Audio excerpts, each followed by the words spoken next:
커다란 창문을 열고 난 그냥 영화를 보네. 창밖의 영화. Red Rum.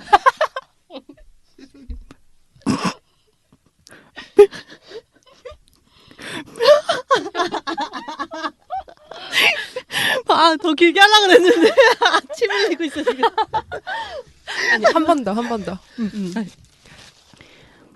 Red Rum. Red Rum. Red Rum.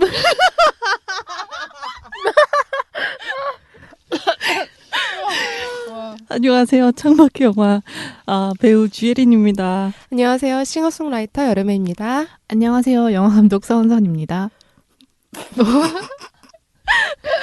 요새 오프닝을 그러게요. 웃기게 꼭 해야 되는 거예요?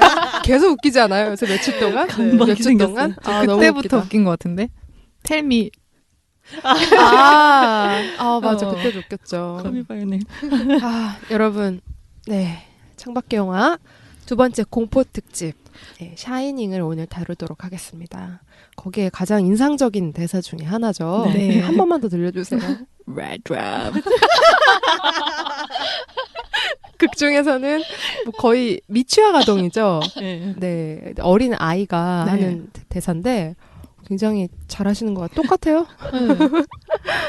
네, 이렇게 해서 성대모사까지 해봤고요. 샤이닝에 들어가기 전에 네. 좋은 소식이 있다고 네. 해서요. 네. 소개 부탁드릴게요. 네. 저희도 창밖의 영화에 후원금을 보내주신 분이 계십니다. 네.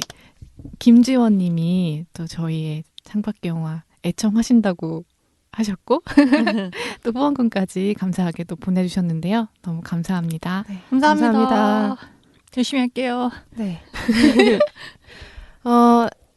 그리고 또 영화에 들어가기 전에 저희 셋이랑 관련된 특히 서은상 감독님이랑 주혜린 배우님이랑 관련된 일에 관련된 소식이 있잖아요. 그 네. 얘기를 좀 해보려고 해요. 네. 요즘에 좀 바쁘세요. 특히 감독님이 네. 많이 바쁘셨고 배우님도 바쁘실 예정이에요. 네. 무슨 일 때문에 그런지 한번 얘기해 주실래요? 제가 이번에 짧게 장애와 영화를 키워드로 단편 프로젝트 옴니버스를 하게 됐어요. 연출자 3명이서 장애 유형별로 장애와 영화를 키워드로 해서 영화를 만들게 되는 그런 프로젝트인데요. 네, 그때 제가 맡은 이제 그 단편 프로젝트에 예린 씨가 출연을 해주십니다. 오예. 드디어 저희가 진짜 영화를 찍게 되는 거예요. 올해 첫 영화 찍게 되네요. 저희가 셋이 만나고 방송만 하다가 이제 영화까지 찍게 되는군요. 여름애님이 또 그날 친히 오셔서 일을 도와주신다고. 시키는 거 있으면 하려고. 영화 로케이션이라고 하나? 장소를 뭐라고 하지? 맞아요. 네, 로케이션. 네, 로케이션. 그곳은 또 인천의 어느 한 카페에서 촬영될 예정입니다. 혹시 그때 지나가다가 보시면 네, 인사해 주세요. 인천의 카페에서. 인천 차이나타운 차이나타운 근처의 근처의 네, 카페입니다. 소소하게 촬영을 할 예정이니까. 네. 그곳에서 예린 씨 역할이 뭐죠? 저요? 카페 알바생. 네. 또 근데 배우죠. 그죠. 네, 본인의 캐릭터를 살려서 네. 배우를 하는 카페 알바생으로 네. 나옵니다. 네. 예린 씨가 경험이 있잖아요. 맞아요. 그렇죠. 카페에서 또 네. 일을 하셨던 본인의 캐릭터를 살린 네. 그런 주혜린 분으로. 역할의 주혜린 역할 주혜린 역할 주혜린. 오늘도 데니 역할의 데니, 잭 역할의 그러네요. 잭이에요. 네. 네. Red Rum. 네, 혹시 예린 씨는 어떻게 준비하고 계시나요? 시나리오는 읽어보셨죠? 그럼요. 시나리오 읽어봤고요. 오늘 그러니까 네. 상대 배우분 네. 이따가 일 수도 미팅, 있는. 네. 대 가능성이 있으신 분 미팅 같이 하기로 해서 그분이랑 이제 좀 얘기 나누고 아이디어를 얻는 게 좀 중요할 것 같아요.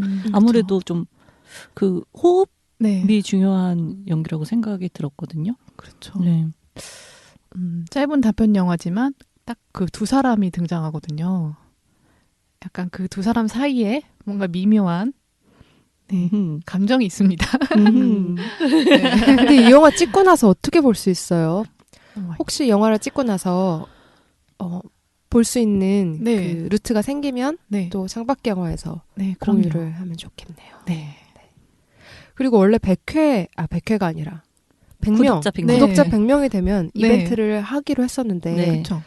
굉장히 지금 아니, 갑자기. 거의 다 다르고 있어요. 네. 다 네. 다르고는 있는데 아직 100명은 아니고 그냥 그때 공개를 할 걸. 지금 이렇게 약간 어려울 줄 몰랐죠. 네. 생각보다 어려워요. 딱 네. 11명만 더 하시면 되는데. 하시면 팟빵은 그렇죠. 네. 네. 근데 약간 술수를 써서 파티를 합치면 넘어요. 그쵸. 하지만 애초에 목표한 대로 일단 네. 팟빵 네. 구독자 100명이 되면 또 이벤트를 진행하도록 하겠습니다. 은성 감독님의 영화 공개 등등. 사실 지금 메일 보내주시면 제가 메일 보내드릴게요. 그게 100명보다 더 어렵다는 네, 메일이 잘 안 오고 있기 때문에. 여러분 무슨 소식이든 좋으니까 메일 많이 보내주세요. 네. 네. 이제 영화 들어가 볼까요? 네. 두 분 샤이닝 보셨나요? 네. 네. 어. 제가 제일 나중에 봤어요. 네. 왜냐하면 로즈메리 아기의 연결 콘텐츠 네. 아니었나요? 맞아요. 그때 전 못 본 상태였고 예린 씨는 본 상태였고 네. 저도 요새 자꾸 추천한 거를 많이 접하고 있거든요. 네. 지난번에 소개해주신 예린 씨의 선지의 장국 그 인스타에 맞아요. 저희가 연결 콘텐츠 다 올리는데 그 표현이 저도. 쌉쌀하고 고소하다라고 하는 그게 확 땡기는 거예요. 저 처음으로 먹어보고 싶다라는 저도요. 생각을 했어요. 정말요? 네. 그래서 그래서 함께. 네. 영업됐고 밀회 미래. 영업됐고요. 네. 샤이닝도 영업이 된 거죠. 네. 두 분 이 영화 언제 보셨나요? 저는 진짜 오래됐어요. 한 10년 좀 넘은 것 같은데. 네. 그때 영화 이제 학부 공부하면서 그때 수업 시간에 봤던 것 같아요. 과제로 레포트도 쓰고 그랬던 기억이 나요. 네. 공부하는 학생들한테 참고가 될 만한 영화인가 봐요. 그렇죠. 예린 씨는? 저도 한 9년, 10년? 10년 넘지는 않았고, 그때 저 단편 영화를 준비 중이었는데, 공포였어요. 감독님이 추천을 해주신 거예요. 한번 보라고. 그래서 봤어요. 근데 사실 별로 재밌지 않았었거든요. 그리고 별로 무섭지도 않았어요. 그리고 뭐라 그러죠? 되게 모범생이 만든 공포 영화 같다라는 느낌이 조금 들었었어요. 다시 보니까 재밌더라고요. 그 은근한 공포인 것 같아요. 지금처럼 막 뭐 예를 들어 난도질하거나 사람을 막 훼손을 심하게 하거나 막 이런 그런 류는 확실히 아니고 네. 은근하게 스며드는 그런 냉기. 네. 그리고 좀 그때 예린 씨가 아티스틱하다고 했는데 네. 그런 요소들도 있는 것 같아요. 네. 상징적인 부분들도 있고요. 두 분이 보신 지 오래된 것처럼 이 영화 자체도 오래된 영화예요. 1980년에 나온 영화고요. 감독은 스탠리 큐브릭이고요. 배우는 잭 니콜슨, 셜리 두발, 데니 로이드. 이 3인이 메인이라고 보시면 될 것 같아요. 네. 원작 있죠. 원작은 스티븐 킹의 동명소설이 있습니다.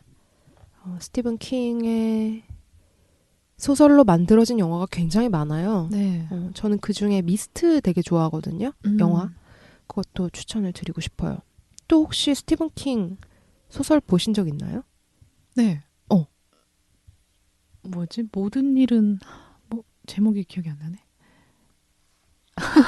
모든 일은 어쩌고 저쩌고. 별로 재미없었나 보다. 그거랑 유혹하는 글쓰기? 아, 네. 맞아요. 그거 진짜 유명하죠. 그 뭐예요? 글쓰기 강좌예요? 일종의. 맞아요. 네, 맞아요. 진짜 많이 읽긴 해요. 전 안 봤습니다. 혹시 스티븐 킹 원작 소설이나 아니면 관련 영화 보신 거 있으세요? 본 것 같은데 모르겠네. 괜한 질문을 한 것 같네요. 네. 자, 이렇게 해서 공포 소설의 대가인 스티븐 킹과 거장이죠. 스탠리 큐브릭이 왜 그렇게 인정을 받는 거죠? 스페이스 오디세이 때문인가? 감독님이 잘 아시겠죠? 물어봐. 스탠리 큐브릭은 되게 시네마틱한 감독인 것 같아요. 그의 영화 보면은 정말 영화적이다라는 저는 수식어가 딱 떠오르는 것 같아요. 영화로 표현될 수 있는 어떤 이미지와 뭐 사운드, 뭐 어떤 미장센 모두 다 굉장히 높은 완성도를 가지고 있거든요. 프로덕션 디자인부터 의상, 뭐 구도, 촬영 기법, 편집, 그런 것들이 진짜 되게 완벽주의자였거든요. 그러면서 굉장히 다양한 시도를 굉장히 많이 했고, 그러면서 생겨난 어떤 그 형식이나 방법들이 있어요. 그런 부분들이 지금 나와 있는 영화 안에서도 굉장히 많이 사용되고 있고 변주되고 있고, 그렇기 때문에 아마도 네, 그렇게 불리지 않을까 싶네요. 좀 영화 안에서 선구적인 역할이라고 해야 되나? 네. 다른 사람들이 안 한 새로운 모습, 작가주의적인 모습, 그런 것들이 이 스탠리 큐브릭 하면은 영화의 대부다. 네. 중요한 감독이다라는 평가를 하게 만드는 것 같아요. 저 스티븐 킹 소설 제목 기억났어요. 네. 모든 일은 결국 벌어진다. 모든 일은 결국 벌어진다. 네. 제목이 좋다. 네. 아까 모든 일은 모든 일은 어쩌고저쩌고. 예린 씨 뭐 찾으셨나요? 전 지금 영화를 찾아봤는데 진짜 깜짝 놀랐어요. 이게 네. 다 스티븐 킹 원작인지 몰랐어요. 어. 그린마일, 그린마일, 미저리, 네. 미저리, 그 캐리, 네. 캐리. 쇼생크 탈출, 네. 그렇죠. 네 등등. 그러니까 저도 순간 다 까마득해서 보는데, 네. 근데 워낙 지금 말한 대로 쇼생크 탈출 같은 거는 정말 많이 봤잖아요. 네. 그리고 따뜻함이 있는 그린마일 같은 거 좀 따뜻한 그죠. 영화죠. 음. 그러니까 공포 영화뿐 아니라 영화계 안에서 스티븐 킹의 원작은 누구나 탐내는 그런 원작이 아닐까 싶어요.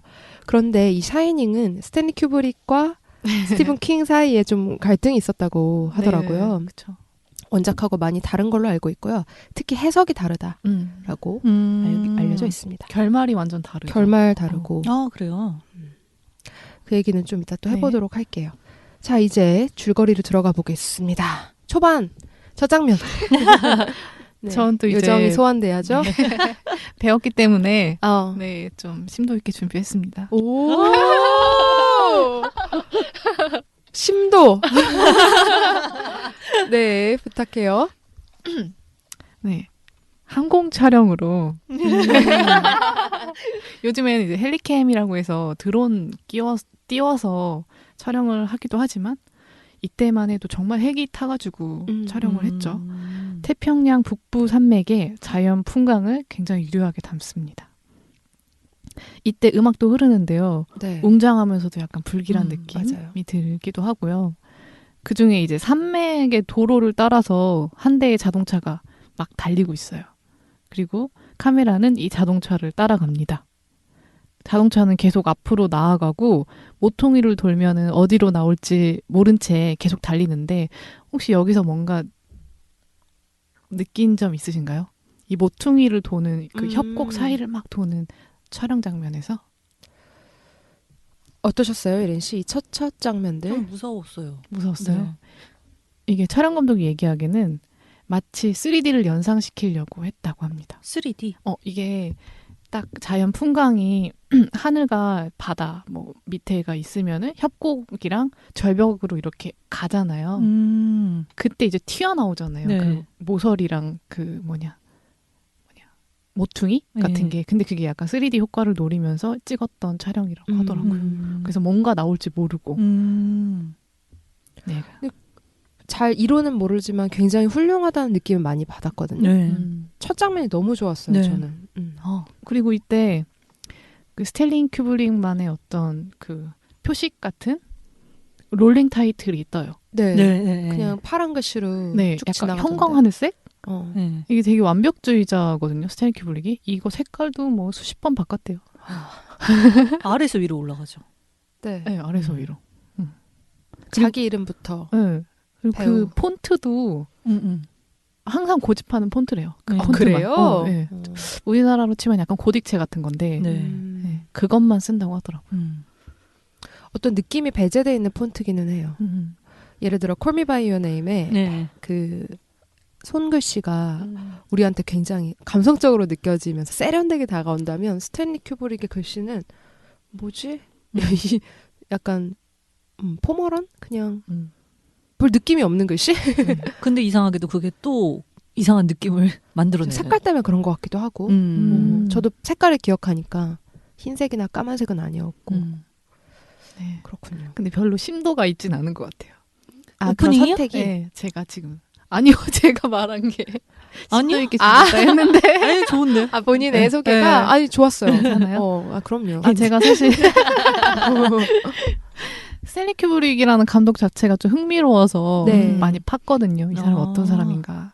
오늘 그 얘기를 많이 들려드릴게요. 네. 기대됩니다. 전 그래서 일부러 아무 공부 안 하고 갔어요. 알려주실 것 같아서. 네. 기대하고 있을게요. 자, 이렇게 해서 초반의 장면이 지나가고요. 그 자동차가 달려가는 장면이죠. 그 다음에 나오는 거는 호텔이에요. 네. 산자락에 호텔 하나가 나타납니다. 장면이 전환되면 까만 배경에 하얀 글씨 이번에는 인터뷰 하고 나오죠. 그리고 호텔 로비로 한 남자가 들어서는 모습이 보이는데 이 남자가 주인공 잭 토렌스고요. 잭 니콜슨이 연기합니다. 이 남자는 알고 보면 면접을 보러 온 거예요. 잭이 면접을 보는 사이죠, 이제. 그때 잭의 아내 웬디와 아들 데니는 그곳이 3시간 반 걸렸다고 나오거든요. 네. 그곳으로부터 멀리 떨어진 집에 있는 거예요. 일단 데니의 외모는 금발머리에 7살 정도 된 남자아이고 웬디는 이 셜리 두발인데 뺨에 살이 하나도 없고 눈이 진짜 퀭해요. 엄청 크고 퀭하고 이는 약간 뻐드렁니 예. 머리카락은 까만 그런 여성인데 얼굴 좀 시선을 사로잡아요. 옷은 빨간 티에 파란색 체크 원피스를 겹쳐 입고 있어요. 근데 저는 이 빨강과 파랑의 보색 대비가 미국을 상징하는 색이잖아요. 근데 이 컬러 코드가 또 데니가 또 입고 나오기도 한단 말이에요. 그래서 약간 이 영화에서 겨냥하고 있는 주제들 중에 하나와 관련이 있다라고 봤습니다. 그때 웬디는 책을 이렇게 보고 있고 데니는 식빵을 먹고 있는데 문득 이런 말을 하죠. 엄마, 정말 그 호텔에서 겨울을 보낼 거야? 물어봐요. 그러니까 엄마는 사람이 없으니까 거기 워낙에 재밌을 거야 뭐 이렇게 설득을 하면서 토니는 뭐래? 하고 묻죠. 토니는 마치 누구의 친구 같지만 사실은 살아있는 친구는 아니고요. 데니의 손가락 친구예요. 그래서 데니가 그때 집게 손가락을 딱 들고 변형된 목소리로 예린 씨가 아까 했던 그 레드럼 그거죠. 그 목소리로 얘기를 하는 거예요. I don't wanna go.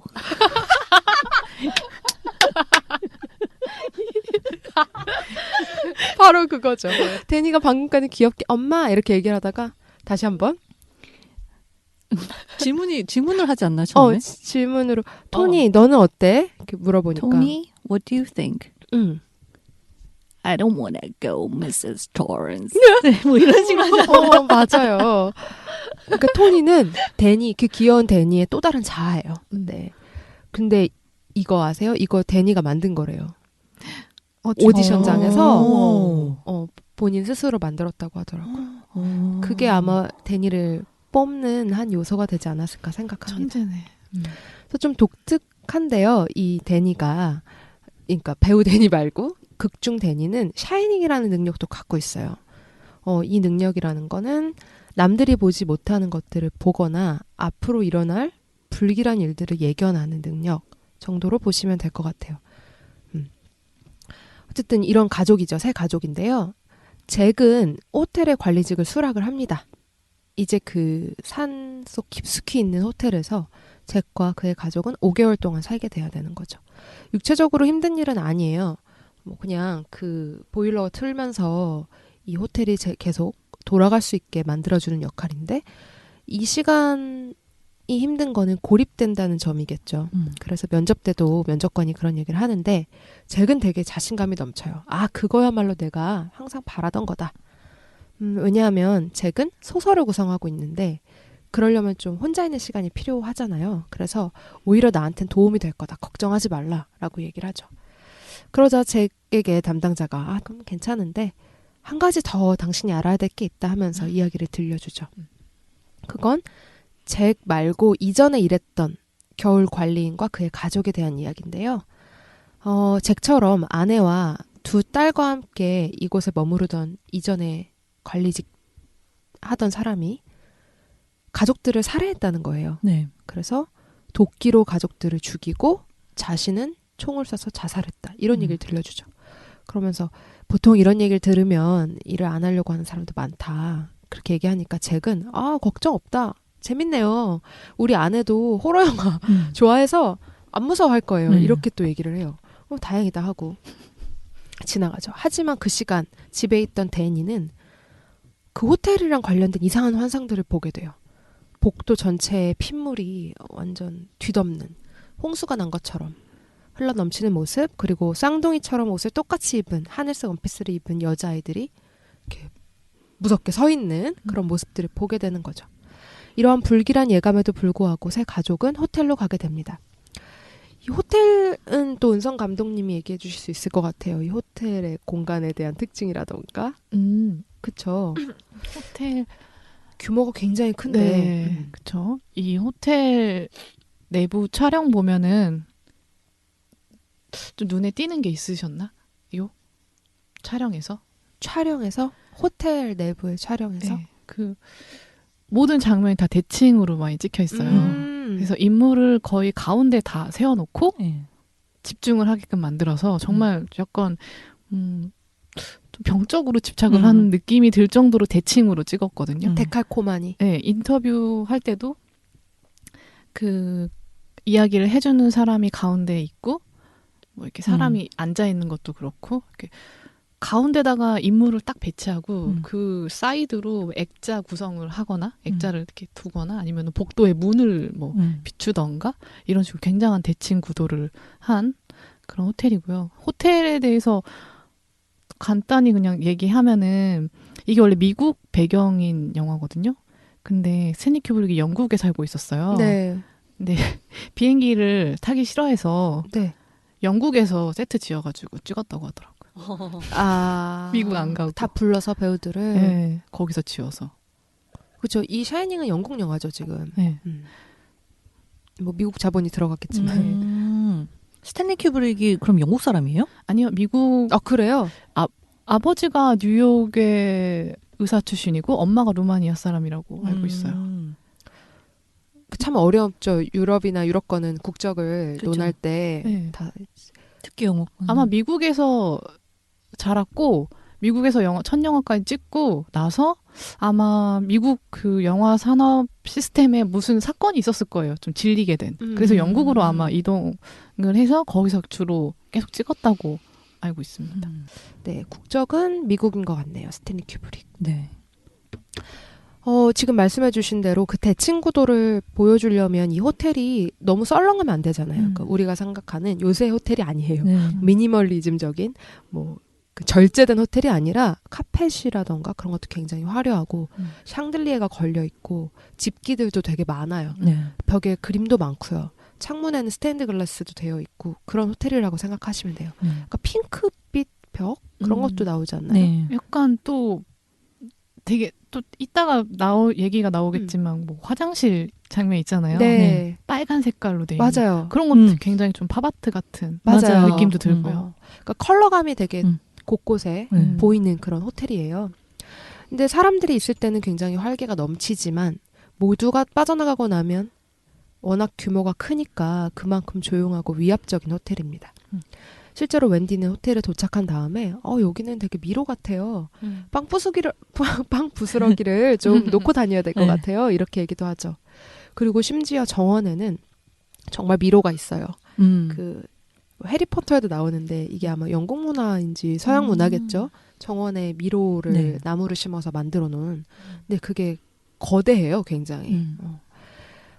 그래서 이제 그들은 도착하고요. 호텔은 곧 문을 닫습니다. 이제 오직 3명만이 남게 되는 거죠. 5개월 동안 그들은 그곳에 살아야 되는 거예요. 이제 사람들이 떠나가고 난 뒤에야 잭이란 인물에 대해서 관객들은 조금 알게 되는데 잭은 가족들한테 그다지 다정한 사람이 아니죠. 오히려 가장 중요한 게 원고예요. 그래서 자기가 원고 쓰는 곳에는 가족들이 아무도 못 오게 하고 산책을 가자 이러면 나 원고 써야 되는데 지금 무슨 산책이냐고 이렇게 차갑게 얘기를 하죠. 근데 웬디는 그런 모습에 익숙한 듯이 데니와 둘이서 시간을 보냅니다. 이제 샤이닝에는 인상적인 장면들이 많은데 데니도 혼자 놀아야 될 때가 많잖아요. 이 데니가 안진뱅이 자전거 그걸 타고 막 돌아다니는 그 장면도 꽤 유명한 장면인 것 같아요. 날씨가 점점 추워지면서 세 사람은 고립이 되고요. 눈이 얼마나 많이 오는지 2층까지 눈이 쌓여요. 네. 그거 보고 있으면 진짜 답답하죠. 맞아요. 전화선도 끊겨요. 그 이제 오직 무전으로만 경찰하고 연결을 할 수 있고요. 근데 시간이 흐를수록 잭도 점점 더 이상해져요. 그러니까 싸늘한 아버지, 싸늘한 남편의 수준이 아니라 어느 날 데니가 이렇게까지 묻죠. 아빠, 나랑 엄마 안 해칠 거지? 이렇게 묻기도 해요. 하지만 데니의 바람과 달리 잭은 점점 난폭해집니다. 그리고 그토록 정성을 쏟던 원고 타닥타닥 하면서 그 원고를 쓰잖아요. 네. 그것도 실은 아무것도 아니었다는 게 밝혀져요. 유명한 반전이죠. 네. 그리고 초반의 불길한 예감처럼 잭은 이전에 머물던 가족처럼 도끼를 들고 가족을 해치려고 합니다. 무전기도 끊고 유일하게 밖으로 나갈 수 있는 제설자의 엔진도 망가뜨린 채 가족을 해치려고 하는 거죠. 자, 이제 폭설이 오는 밤입니다. 이 호텔에 갇힌 이들의 운명은 어떻게 될까요? 네, 여기까지. 네. 자, 그러면 해시태그 5자 평부터 해볼게요. 네. 5자신가요? 두 네. 분? 네. 5자? 네. 예, 죄송합니다. 6자. 다시 돌아가셨어요. 6자. 하나씩 늘어납니다, 또. 그러면 예린 씨부터 해볼까요? 저는 오버룩 캐슬. 지지난주에 예언해서 네. 계속 오버룩 캐슬. 네. 네, 이유는 좀 이따 들어보고요. 네. 은선 네. 씨는? 저는 카메라 유령. 카메라 유령. 네. 네. 관점이 보이네요. 네. 저는 도끼를 든 부성. 6자입니다. 저랑 자, 네. 아니에요. 예린 씨부터 해볼까요? 오버룩 캐슬. 네. 스카이캐슬 아직 여운도 있고 그냥 되게 역사적으로 팽배한 가부장적인 가정의 모습이 보여지고 있다는 생각이 가장 먼저 들었어요. 사회적 강자가 약자를 억압하고 몰락시키는 과정이 이 영화 안에 보여져 있다고 생각을 하고 사회적으로 좀 시사하는 바가 큰 영화가 아닐까라는 생각이 들었어요. 그래서 스카이캐슬에 보여줬던 영재 아버지 있잖아요. 그쵸. 총 들고 이렇게 네. 총 쏴대고 그랬던. 그건 5글자다. 총을 든 부성. 네. 겹치네 저랑 또. 네. 그리고 이제 그런 아빠 때문에 정신적인 고통을 받고 스트레스를 받아하는 영재의 모습과 데니가 닮아있다고도 생각을 했고요. 네. 그래서 오버룩 캐슬. 근데 예린 씨는 조금 더 저보다는 저는 좀 부성에 집중을 했다면 그러니까 남성적 네. 권력 네. 같은 얘기일 수 있는데 좀 더 폭을 넓히신 것 같아요. 스카이캐슬은 그게 그 권력이 사회적 계급이랑 더 관련이 있잖아요. 빈부격차나. 네. 근데 이 영화에선 빈부격차 문제는 보다는 저는 부성이라는 부분이나 계급보다는 가부장성 그리고 그걸로 상징되는 전 미국의 추동력 그런 부분에 좀 더 집중을 한 것 같아요. 다 비슷하고요. 그 관점에서 저는 그때 은성 감독님이 공포 영화가 보여주는 사회적인 분위기, 무의식 이 부분이 너무 재밌어서 네, 계속 맞아요. 그 관점으로 영화를 네, 보게 공포 돼요. 영화 볼 때. 네. 그러고 나니까 이게 퍼즐 맞추듯이 자꾸 네, 끼워 맞추게 그쵸. 되더라고요. 그래서 누가 희생자인가, 누가 가해자인가 이런 부분 관점으로 봤을 때 그래서 저는 여기서 이 희생자는 일단 아내와 아이잖아요. 네. 그리고 그걸 해치려고 하는 거는 다른 사람도 아니고 가장 가까운 남편이자 아버지죠. 네. 그래서 저는 그 부성의 몰락 일종의 강력한 가부장의 몰락에 대한 공포 그리고 새롭게 신생으로 떠오르는 여성과 아이죠에 대한 인권이나 혹은 가정 안에서의 목소리 이런 부분에 좀 집중을 한 것 같아요. 네. 네. 은성 감독님은? 네, 저는 카메라 유령이라고 했는데 저는 이 영화 안에서 카메라가 되게 유령처럼 굉장히 쫓아다니고 있다? 이런 인상 굉장히 많이 받았어요. 그리고 또 한편으로 촬영 감독이 얼마나 힘들었을까. 아, 맞아. 그런 생각이 드니까 촬영 감독의 어떤 노고를 좀, 좀 알아주고 싶어서 그렇게 정했고요. 이 영화 안에서 그 스테디캠이라고 해서 촬영 그 기법, 장비가 있거든요. 이게 핸드헬드는 이렇게 카메라를 들고 찍는 거라고 볼 수 있는데 스테디캠 같은 경우에는 그 카메라가 흔들리지 않도록 촬영 기사 몸에 이제 부착하는 장비가 있어서 고정할 수 있게 만들어서 네. 좀 움직임이 부드럽고 유연하게 갈 수 있게끔 하는 장비예요. 이때 거의 최초로 한 건 아니고 그러나 미학적으로 스테디캠이 가장 잘 표현됐다 하는 영화가 이제 샤이닝이거든요. 그래서 들어보니까 촬영 감독이 굉장히 고생 많이 했더라고요. 막 40테이크, 80테이크 막 이렇게 가면서 촬영을 했고 몸에 매달고 촬영도 했고 그리고 카메라의 그 시점이 묘하게 바뀌기도 하거든요. 그게 마치 진짜 그 호텔 안에 있는 영혼이 유령이 떠돌아다니면서 그들을 쫓아가는 느낌? 그들의 아무튼 그 사이에 미묘한 공기를 만드는 느낌이 들어서 그 이 오버룩 호텔이 더 이제 뭔가 고립되고 그 내부 안에서도 그 공간감이 더 뭔가 압도적이게 크게 느껴졌던 이유도 촬영 부분에서도 있었다고 보거든요. 그러게요. 그렇게 낮게 찍으면서 관광 렌즈로 인해서 찍으면은 그 사람은 좀 더 뭐 가운데로 집중이 되지만 작아 보이거든요. 그런 식으로 호텔 내부를 또 촬영한 것도 인상적이어서 네. 카메라 유령입니다. 네. 이렇게 해서 5차 평까지 들어봤습니다. 이제 본격적으로 한번 영화에 대한 얘기를 해볼게요. 예린 씨는 어떠셨어요? 이 영화에 대한 감상? 우선 10년 전에 봤었을 때보다 훨씬 더 재밌게 봤고요. 이 영화 안에서 오버룩 호텔이 초현실적, 초자연적 그런 일이 벌어지고 있는 그 미스테리한 영화적인 공간으로 설정이 되어 있잖아요.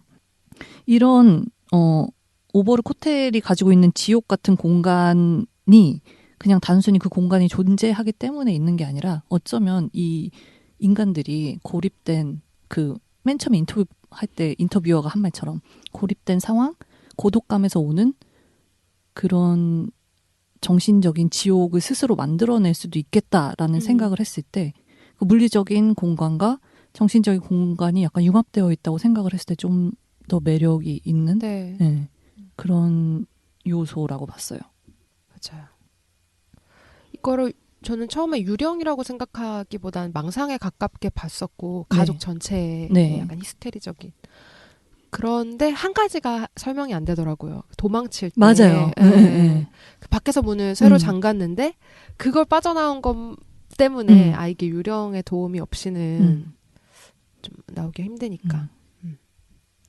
근데 원래 원작의 의도는 유령이 맞는 것 같아요. 그거 궁금하네요.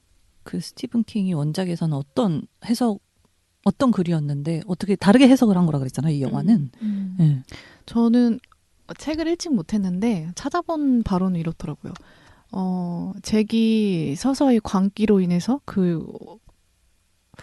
좀 미쳐가고 있고 하지만 마지막 순간에는 뭔가 살짝 정신을 차려서 아들과 아내를 밖으로 내보내고 그 마지막에 온 그 뭐죠? 흑인 요리사 이름이 뭐죠? 할로렌. 할로렌이 구해준다. 아, 구해줘요? 구해줘서 빠져나갈 수 있게끔 한다라는 게 결말로 저는 알고 있거든요.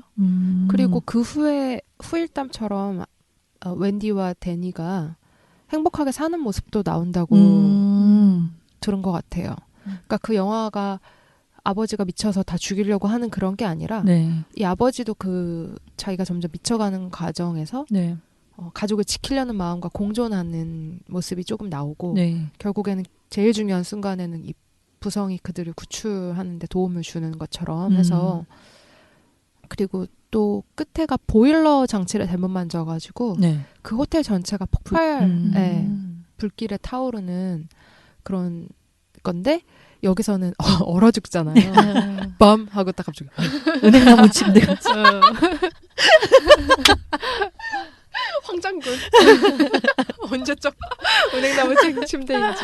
근데 기억이 나요. 은행나무 침대. 전 그 영화 안 보고 그 장면만 알아가지고. 그래요. 네. 근데 이제 내 소설의 그 명장면을 그렇게 뜨거운 장면을 그렇게 차갑게 처리할 수 있냐라고 비판을 했다고 하더라고요. 그 자기 소설이 따뜻한 소설이라고 한 거군요. 불길 때문에 그런 거야? 그럴 수도 있겠다. 아니, 그래도 뭔가 마지막에 부성애가 나온 거잖아요. 정신을 여기는 살짝 차려서. 없죠 그런 거. 네. 그린마일에도 나중에 불에 타는 장면이 나오지 않나요? 그린마일 못 봤어요. 약간 그 불에 타는 고통을 느끼나? 그래요. 캐리에서도 그리고 나중에 다 불이 타잖아요. 그러네. 캐리 좋은데, 캐리 재밌는데. 같은 작가인지 몰랐어요. 글로만. 캐리 미저린 봤어요. 볼만 괜찮아요, 캐리. 네. 저 배워가는 단계니까. 네. 원 스텝, 투 스텝. 로즈메리 아기부터 점점 올라오고 있어요. 그래서 로즈메리 아기가 1969년인가? 영화잖아요. 68년인가? 그리고 이제 80년대로 넘어왔잖아요. 그러니까 그 시대를 대표하는 공포 영화를 보면 네. 그 시대의 무의식이나 그 네. 시대가 무엇을 두려워하고 있는지 어떤 새로운 권력이 올라오고 있는지가 보여서 너무 재밌는 거예요. 이 영화에 딱 한 명이 죽죠. 네. 네, 할로렌. 할로렌은 흑인이고요. 흑인 네. 요리사고 데니처럼 샤이닝의 능력이 있는 사람이에요. 네. 그러니까 저는 여기서 죽이려고 하는 게 여성과 아이였고 죽는 사람은 흑인이었고 여기서 굉장히 혐오하잖아요. 네. 니거. 네. 음. 그 니거가 오고 있으니까 너 알고 있냐? 지금 네 아들이 니거를 불러들이고 있다. 이렇게 얘기를 하면서 그게 이 당시에 흑인들의 인권 문제라던가 또 그거에 대한 여기서 이런 것도 있죠. 바텐더한테 그게 백인들의 맞아. 의무고 네. 이런 식으로 하는 대사들이 그냥 쓰인 것 같지는 않아요. 네. 흥미롭더라고요. 이거는 저는 감독이 의도한 게 아니라 의도를 했을 수도 있지만 꼭 의도하지 않아도 공포영화 안에서 읽히는 코드 같아요. 네. 반드시 공포영화 안에서는 공포를 유발하는 존재와 공포에 시달리는 존재가 등장하는데 그거를 해석하는 재미가 있더라고요. 네. 그래서 저는 이제 80년대 넘어왔으니까 90년대 90년대 2000년대? 2010년대 이렇게 차례대로 우리 네. 해봐도 되게 재밌을 것 70년대 같아요. 빼먹었다. 70년대엔 뭐가 있지? 제가 찾아낼게요. 네. 네. 이 사이에 뭐가 있는지 네. 맞아요. 알아봐도 좋겠죠. 그럼 또 어떤 얘기를 해볼 수 있을까요? 방금 예린 씨 무슨 얘기가 여기까지 넘어왔지? 글쎄요. 결말 얘기하다가 이렇게 됐나요? 네, 책과 뭐가 다르냐? 네. 저 근데 사실 옛날 영화니까 감안하고 볼 수 있을 것 같아요. 감안하고 이제 봤는데 그리고 스탠리 큐브릭의 다른 영화들은 못 봐서 사실 이게 그만의 연출 스타일인지 모르겠어요. 근데 대화 씬들이 좀 지루하더라고요. 저만 그랬나요? 지루하셨어요? 네, 대화 씬들이 좀 지루하고 이제 공포 영화라고 하기에는 좀 호흡이 루즈하다? 그러니까 현대 상황에서 봤을 때 그런 것 같아요. 현대 영화들이랑 비교를 했을 때. 그래서 사실 로즈메리의 아기도 호흡감, 긴박감 넘치게 진행되는 영화는 아니잖아요. 네. 그래서 좀 집중하고 이제 대화를 들어야지 그 메시지가 전달이 되는 그런 게 좀 있었던 것 같아요. 저만 느꼈나요? 대화 장면이 아마 그렇게 느껴졌던 이유는 제가 추론하기로는 첫 번째 이유는 그 대화의 장면의 시점이 두 사람이 서로한테 향해 있지가 않거든요. 누군가의 시점으로 보는 장면들이 많아요. 그러다 보니까 두 사람의 장면인데 감정이 서로 이렇게 교류가 돼야 되는데 그게 아니라 빠져나가게 되니까 네. 어느 한쪽으로도 이입이 안 되는 거예요. 그러다 보니까 더 이야기에 집중하기가 조금 지루하다 네. 느껴질 수도 있겠다라는 생각이 들고 또 하나는 연기가 거의 기본 50테이크를 갔대요. 네. 그렇다고 합니다. 그래서 진짜 많이 힘들어했고 배우들이 특히 그 할로렌 같은 경우에는 그 할로렌과 데니가 둘이서 대화 나누는 장면 있잖아요. 샤이닝을 서로 알아보고 그것도 80테이크?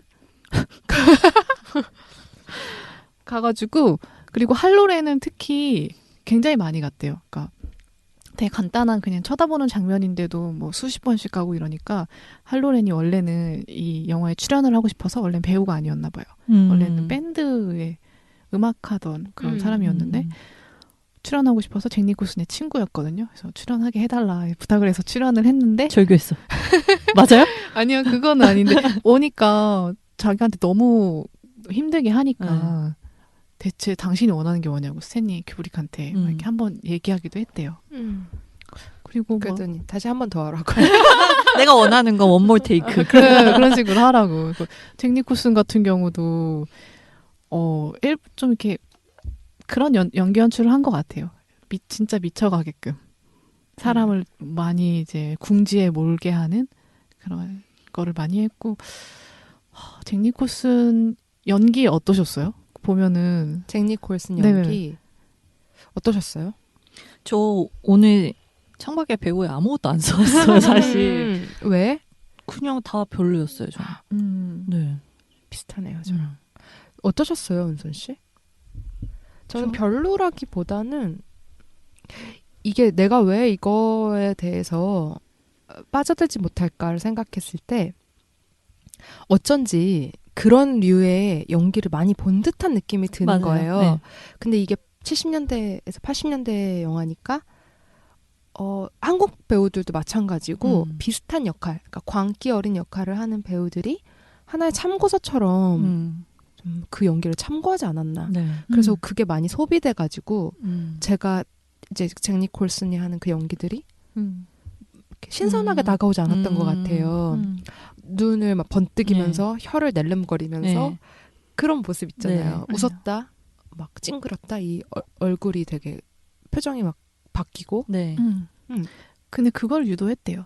그러니까 그 표정 찡그리고 바뀌는 거 있잖아요. 보통 60테이크, 80테이크 가는데 대여섯 번에는 상투적인 연기를 했대요. 잭 니콜슨이. 이제 스탠리가 말하기로는. 그러다가 다른 방법을 좀 해보라고 하니까 그 다음부터는 이제 아이디어가 바닥이 나니까 긴장이 풀린 상태에서 되게 애매한 연기를 또 대여섯 번 했대요.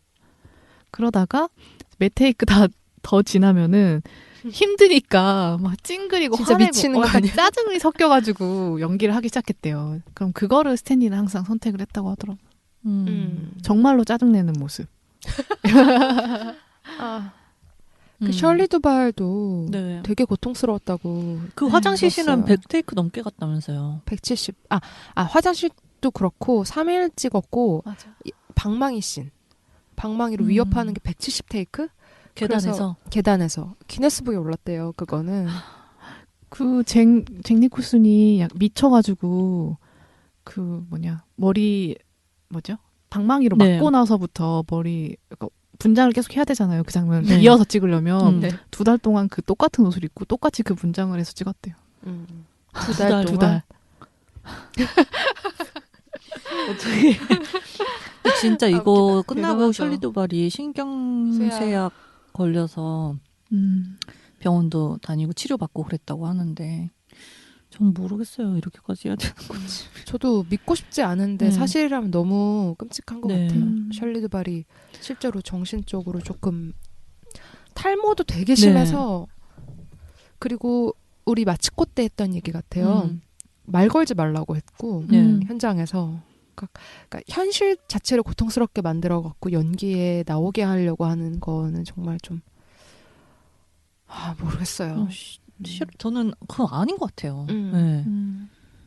영화적인 상상력을 발휘해야 될 때가 따로 있는 건데 그걸 구분을 못하는 행동이라고 생각을 하거든요. 저는 그런 작업 방식은.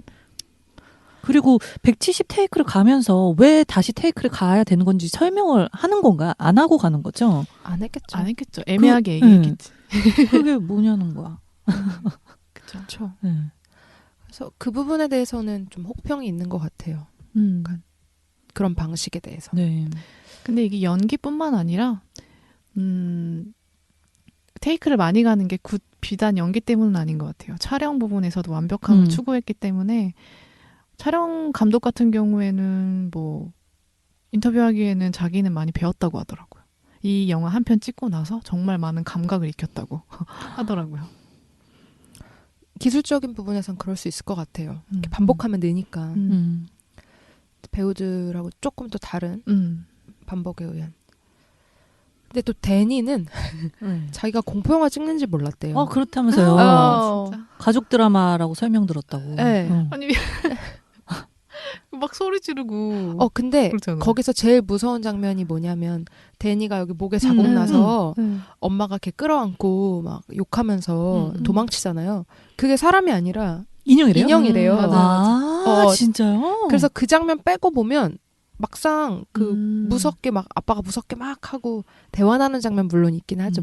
조금 무섭긴 한데 그래도 막 도끼 들고 오는 거나 이런 그 뭐랄까 뭐 촬영에 좀 절제를 시켰겠죠. 아기가 못 보게. 네. 그래서 17살 돼서 봤다고. 진짜. 네. 그 전에는 이제 편집된 거를 자기 봤었고 나오는 것만. 자기 나오는 거. 이거 하는 거. 네. Red Drop. 그렇죠. 그 마지막에 얼어있는 잭 니콜슨도 마네킹.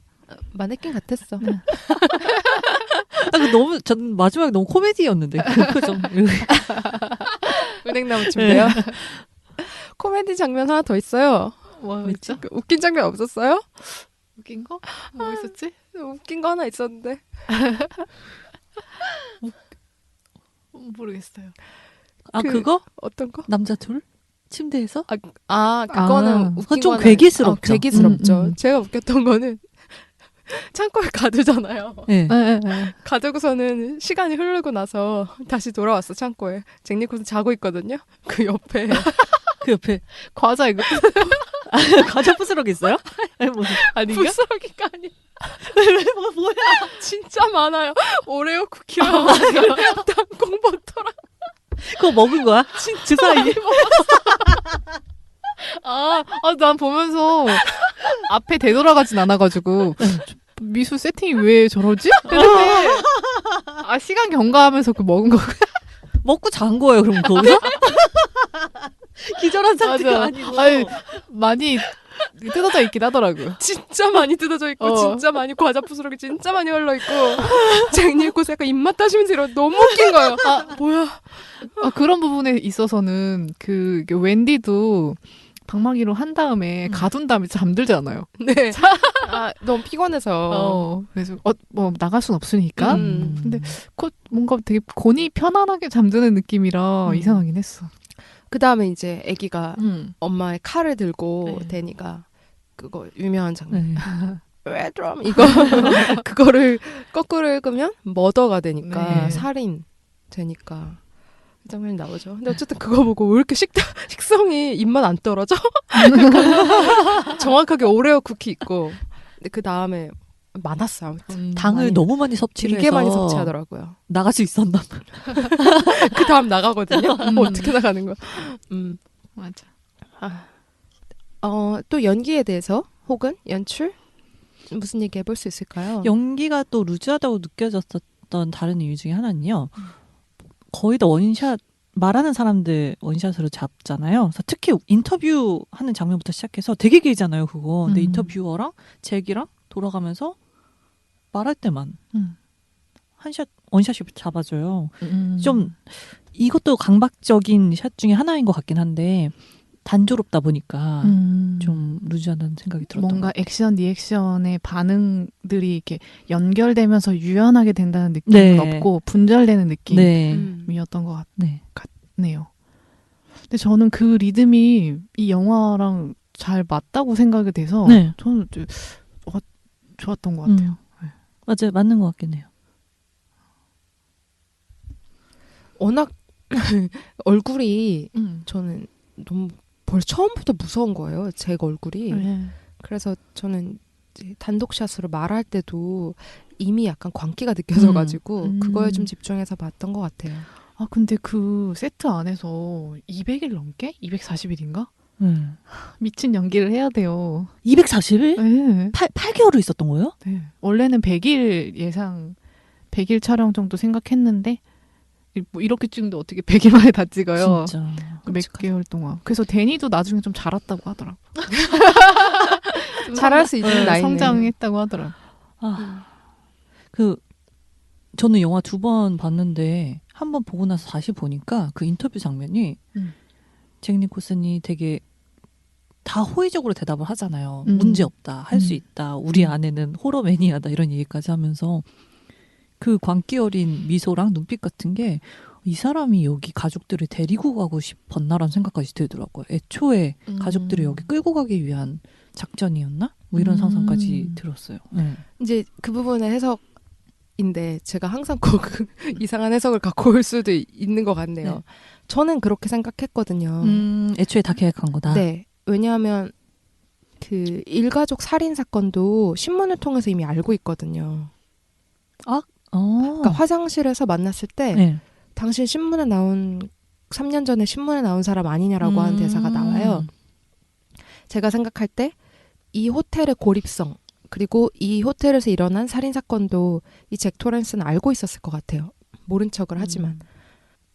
그래서 저는 처음부터 죽여야지 하고 데려간 건 아닐 수 있지만 여차하면 네. 내가 잘 안 풀리고 그러면 그런 방법도 있겠다라는 생각을 가지고 가족들을 데리고 들어간 게 아닐까라는 생각을 저는 했어요. 그래서 이미 잭은 가서 이상해진 게 아니라 차 안에서부터 이상하거든요. 맞아요. 차 안에서부터 뭐 식인에 대한 카니발리즘 얘기를 해주니까 엄마가 애한테 그런 얘기 하지 말라고 하는 장면도 나오잖아요. 근데 그때부터 정상적인 아버지 모습이 아니어가지고 이 사람이 좀 뭔가 이상하다. 면접 때도 그렇고 그리고 뒤에 다 보고 나니까 그 가족의 살인을 알고 있고 그러면 왜 굳이 가족들을 끌고 여기까지 왔을까? 라는 생각. 또 하나는 원래 소설을 잘 쓰다가 이상해진 게 아니라 처음부터 이상하잖아요. 처음부터 그 한 문장만 계속 쓴 거잖아요. 그렇다는 것 자체는 자기가 이미 망가져서 더 이상 소설을 쓸 수 없게 된 이를테면 자기는 끝난 거죠. 그런 상황에서 강력한 가부장으로서 할 수 있는 거는 각각 두 사람이 독립적으로 살아갈 수 있을 거라고 생각을 못 하니까 자기가 이들도 함께 운명 공동체로 차라리 끝나는 게 낫지 않을까라는 생각이 있지 않았을까라는 해석을 저는 좀 했어요. 이미 처음부터 실패한 가부장이 주인공이다. 그건 맞는 것 같아요. 되게 비극적이다.